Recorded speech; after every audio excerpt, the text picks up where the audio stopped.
Hi friends, JS astrology ఛానల్కి స్వాగతం. ఈరోజు కేతుగ్రహం గురించి తెలుసుకుందాం.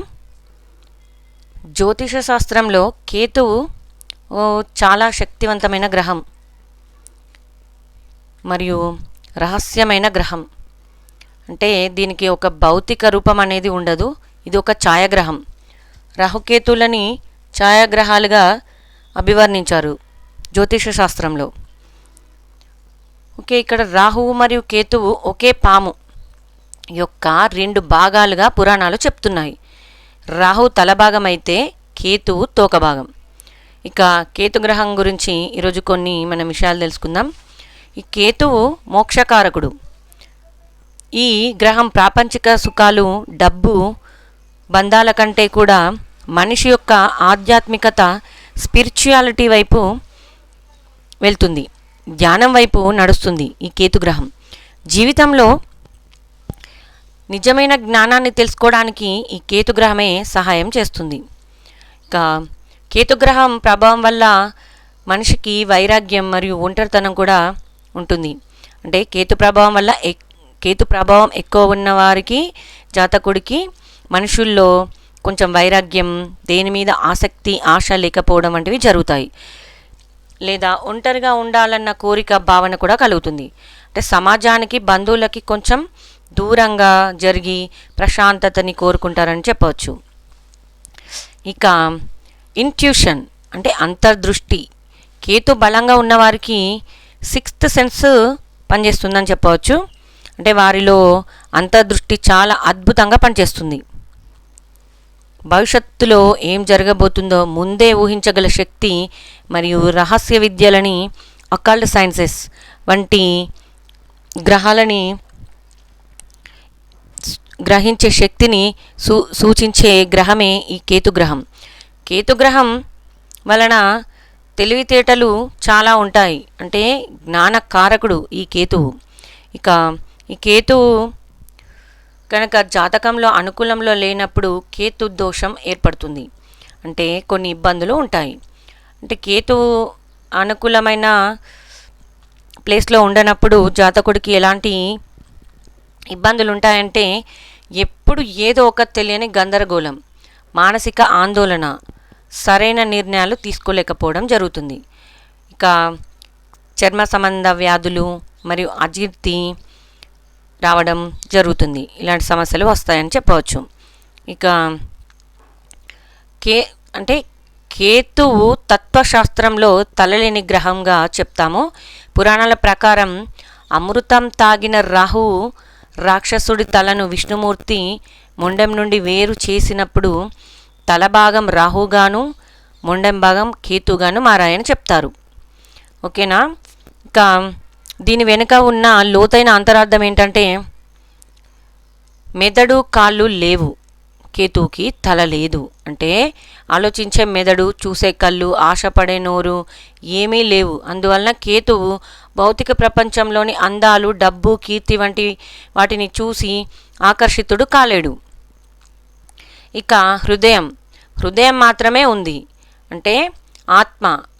కేతువు కేవలం అనుభూతిని మాత్రమే నమ్ముతాడు.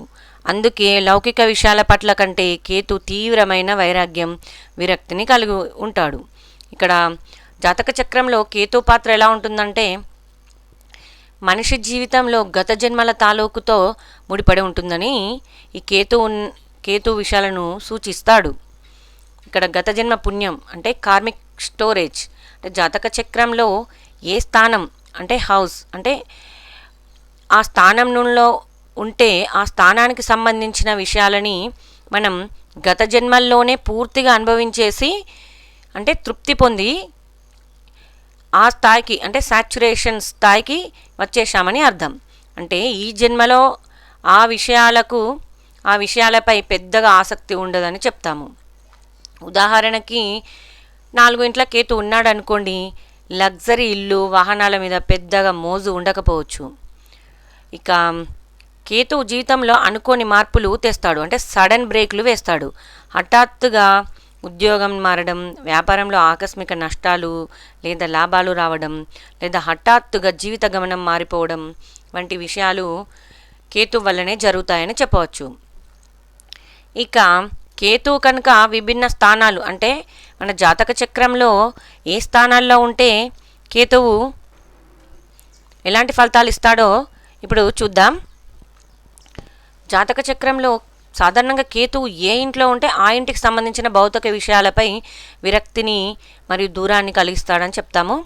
కానీ ఆధ్యాత్మికంగా ఎంతో అంతర్దృష్టిని కూడా ఇస్తాడు ఈ కేతువు.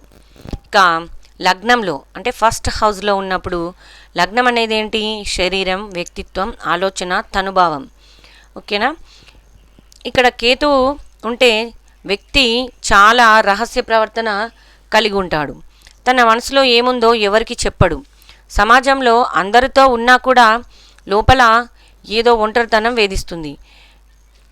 వీరికి విపరీతమైన అంతర్దృష్టి ఉంటుందని చెప్తాము. లోకంలో ప్రతి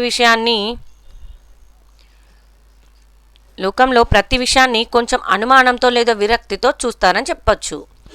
ఇక రెండో హౌస్ అంటే సెకండ్ హౌస్లో, ఇది సెకండ్ హౌస్ ఏంటిది? దీని కారకత్వం ధనం, కుటుంబం, వాక్కు. వాక్కు అంటే మాట అన్నమాట. ఇక్కడ ఫలితం ఎలా ఉంటుంది మనకి? కుటుంబ సభ్యులతో చిన్నపాటి విభేదాలు లేదా దూరం ఉండే అవకాశం ఉంది. ధన సంపాదనపై కూడా పెద్దగా వ్యామోహం ఉండదు. డబ్బు రాదని కాదు, దానిపై మోజు ఉండదు. మాట తీరు కొంచెం నిష్కర్షగా కఠినంగా ఉండవచ్చని చెప్పవచ్చు. కొన్నిసార్లు అనుకోకుండా ఆకస్మిక ధన నష్టాలు లేదా లాభాలు కూడా వస్తాయి. ఇక మూడవ స్థానం పరాక్రమ, విక్రమ, ధైర్య స్థానం. ఇక్కడ మూడవ స్థానాన్ని చిన్న తోబుట్టులకి సూచికగా చెప్తాము. ఇది కమ్యూనికేషన్ హౌస్ కూడా. ఇక్కడ మూడో ఇంట్లో కేతు ఉంటే చాలా మంచి స్థానం. ఇక్కడ కేతు విపరీత ధైర్యాన్ని, పట్టుదలని ఇస్తాడు. కేతువు శత్రువులపై విజయం సాధించేలా చేస్తాడని చెప్పవచ్చు. అయితే ముఖ్యంగా తోబుట్టువులతో అంటే తమ్ముళ్ళతో, చెల్లెళ్ళతో సంబంధాలు అంత సజావుగా ఉండకపోవచ్చు, లేదా వారి వల్ల మానసిక ఆందోళన కలగవచ్చు అని చెప్పవచ్చు.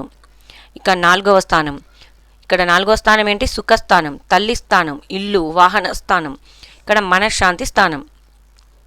దీని వలన లగ్జరీ ఇల్లు, పెద్ద కార్లు ఉన్నా కూడా వీరికి మనశ్శాంతి తక్కువగా ఉంటుంది. తల్లిగారితో భావోద్వేగ దూరం ఏర్పడవచ్చు, లేదా ఆమె ఆరోగ్యం మందగించవచ్చు అని చెప్పవచ్చు. వీరికి సొంత ఊరి కంటే పుట్టిన ఊరికి వేరే చోట ఉంటేనే బాగుంటుందని చెప్పవచ్చు. అంటే దూరంగా వేరే ఊరు, విదేశాల్లో ఉంటేనే చాలా ప్రశాంతంగా ఉంటారని చెప్పవచ్చు.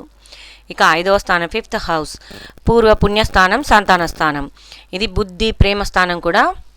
ఇక్కడ పూర్వపుణ్యస్థానం ఇక్కడ కేతు ఉండటం వల్ల మంత్ర సాధన, జ్యోతిష్యం, వేదాంత విషయాలపై విపరీతమైన ఆసక్తి, పట్టు వస్తుంది. అయితే సంతానలేమి సమస్యలు ఉంటాయి, లేదా పిల్లల పుట్టుకలో జాప్యం అంటే ఆలస్యమయ్యే అవకాశం ఉంది. వారి వల్ల ఏదో ఒక ఆందోళన ఎప్పుడు ఉండవచ్చు. ఇక ప్రేమ వ్యవహారాలు అంత కలిసి రావని కూడా చెప్పవచ్చు. ఇక ఆరవ స్థానం రుణ, రోగ, శత్రుస్థానాలు, అప్పుల స్థానం. ఇది కేతు కనుక ఆరవ స్థానంలో అంటే ఉపచయ స్థానం. ఇదో మరో అద్భుతమైన ఉపచయ స్థానం. శత్రులు వీరిని ఏమీ చేయలేరు. శత్రుహంత యోగం కూడా ఉంటుంది. కోర్టు వివాదాల్లో విజయం లభిస్తుందని చెప్పవచ్చు. ఇంకా గుర్తించడానికి వీలుపడని వింత రోగాలు లేదా పొట్ట సంబంధిత వ్యాధులు వచ్చే అవకాశం చాలా ఉందని చెప్పవచ్చు. ఇక సెవెంత్ హౌస్లో అంటే ఇది భాగస్వామి స్థానం, అంటే వైఫ్ ఆర్ హస్బెండ్ స్థానం, వ్యాపార భాగస్వామ్యం. ఇక్కడ కేతు కనుక ఉంటే వైవాహిక జీవితంలో చాలా సవాళ్ళు ఎదురవుతాయి.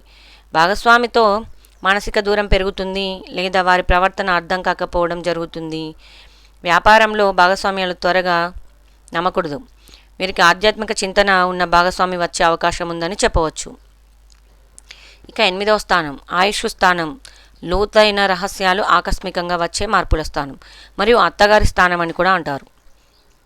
ఓకే, ఇక్కడ ఫలితం అత్తగారి ఇల్లు స్థానం. ఇక్కడ రీసెర్చ్ చేసేవారికి, సైంటిస్టులకి జ్యోతిష్యం నేర్చుకునేడానికి చాలా అద్భుతమైన స్థానంగా చెప్తాము. భూమిలో దాగి ఉన్న విషయాలు గూఢచార్యం వంటి రంగాల్లో రాణిస్తారు. అయితే వాహనాలు నడిపేటప్పుడు మాత్రం చాలా జాగ్రత్త వహించాలని చెప్పవచ్చు. ఆకస్మిక ప్రమాదాలు ఏర్పడే అవకాశం ఉంటుంది. సర్జరీలు జరిగే సూచనలు కూడా ఉంటాయని చెప్పవచ్చు. ఇక తండ్రి స్థానం 9వ స్థానం, దీనిని భాగ్యస్థానం అని కూడా అంటాము. ఇక్కడ తండ్రి, భాగ్యం, గురువు, ధర్మం, దూర ప్రయాణాల గురించి చెప్తుంది 9వ స్థానం. దీని వలన సాంప్రదాయ మతాచారాల కంటే వీరు సొంతంగా ధర్మాన్ని వెతుక్కుంటారు. తండ్రితో లేదా గురువులతో వీరు కొన్ని విషయాల్లో విభేదాలు రావచ్చు. విదేశీ ప్రయాణాలు లేదా పుణ్యక్షేత్రాల దర్శనాలు ఎక్కువ చేస్తారు. ఉన్నత విద్యపై ఆసక్తి ఉంటుంది కానీ అడ్డంకులు చాలా రావచ్చు. ఇక 10వ స్థానం కర్మస్థానం. ఇది కర్మస్థానం మరియు ఉద్యోగ స్థానం. ఇక్కడ కీర్తి ప్రతిష్టల స్థానం అని కూడా చెప్తాము. అయితే కెరీర్లో స్థిరత్వం త్వరగా రాదు. హఠాత్తుగా ఉద్యోగాలు మారడం మరియు చేస్తున్న ఉద్యోగం లేదా పనిపై విరక్తి కలగడం సహజంగానే ఉంటుంది.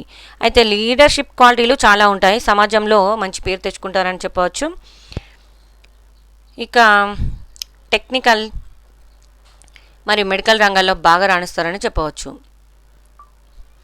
అయితే ఇక 11వ స్థానం లాభస్థానం, స్నేహితుల కోరికల స్థానం. మరియు ఈ 11వ స్థానంలో కేతు కనుక ఉంటే శుభ ఫలితాలనే ఇస్తాడని చెప్పవచ్చు. అంటే రకరకాల మార్గాల ద్వారా ధనలాభం కలుగుతుంది. అయితే స్నేహితుల వృత్తం చాలా చిన్నదిగా ఉంటుంది. అంటే కేతు అంటే కట్ చేసే ప్లానెట్, రాహు అంటే కలిపే ప్లానెట్, అంటే ఎక్స్పాన్షన్. సో మీరు ఇది గమనించాలి. సమాజంలో పెద్ద మనుషుల పరిచయాలు కూడా ఏర్పడతాయని చెప్పవచ్చు. ఇక ఆఖరిదైన 12వ స్థానం, ఇది వ్యయస్థానం, ఖర్చుల స్థానం, విదేశ స్థానం, మోక్షస్థానం, నిద్రస్థానం, శయనస్థానం.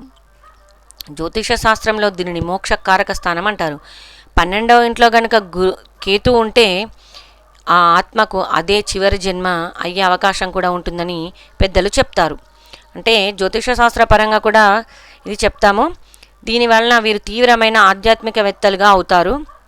విదేశాల్లో స్థిరపడడానికి చాలా అవకాశాలు ఉన్నాయి. ధ్యానం, మెడిటేషన్ చేసుకోవడానికి ఇది అత్యున్నతమైన స్థానం అని చెప్పవచ్చు. ఇక కేతు కనుక శుభ స్థానాల్లో ఉంటే శుభ ఫలితాలను ఇస్తాడు. పాపస్థానాల్లో ఉంటే పాపస్థానాలు ఇస్తాడు. ఏ గ్రహంతో కలిస్తే ఆ గ్రహానికి సంబంధించిన లక్షణాలు కూడా ఈ కేతువు ఇస్తాడని చెప్పవచ్చు. ఇక ఉచ్చస్థానాలైన వృశ్చిక రాశిని ఉచ్చస్థానంగా చెప్తాము, వృషభ రాశిని నీచస్థానంగా చెప్తాము. ఇక ఈ కేతు యొక్క నక్షత్రాలు అశ్విని, మక్క, మూల నక్షత్రాలు. కేతువు నక్షత్రాధిపతిగా ఉన్నాడు. ఇక్కడ జాతకంలో కేతుకి శుభస్థానాలు ఇందాక చెప్పినట్టు 3, 6, 11 ఈ ఇళ్లల్లో కేతు బలంగా ఉంటాడు. అలాగే కారకుడు కాబట్టి 12 ఇల్లు కూడా చాలా బాగుంటుంది. ఆధ్యాత్మిక పురోగతిని కలిగి ఉంటాడు ఇక్కడ కేతు. అశుభ స్థానాలు జాతక చక్రంలో 2 మరియు 8వ ఇల్లులు లేదా నీచ పీడిత కేతు ఉంటే మానసిక ఒత్తిడి, ధన నష్టం జరిగే అవకాశాలు ఉన్నాయి. ఇక కేతు అధిదేవత వినాయకుడు. మనం ఈ కేతుగ్రహం అనుకూలం కోసం వినాయకుడిని పూజిస్తే చాలా మంచిదని చెప్పవచ్చు. ఓకే ఫ్రెండ్స్, ఇది కేతుగ్రహం గురించి. Okay, thanks for watching. Share and subscribe, like కూడా చేయండి.